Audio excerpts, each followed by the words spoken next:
Na tarde de onte, unha muller presentou unha denuncia por presunto dobre acoso laboral por parte do alcalde de Barbadás en represalia por ter denunciado unha situación de acoso sexual por parte dun exconcelleiro.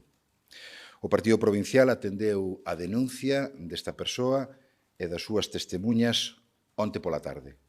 A vítima confirmou tamén a denuncia a través do canle contra o acoso do noso partido.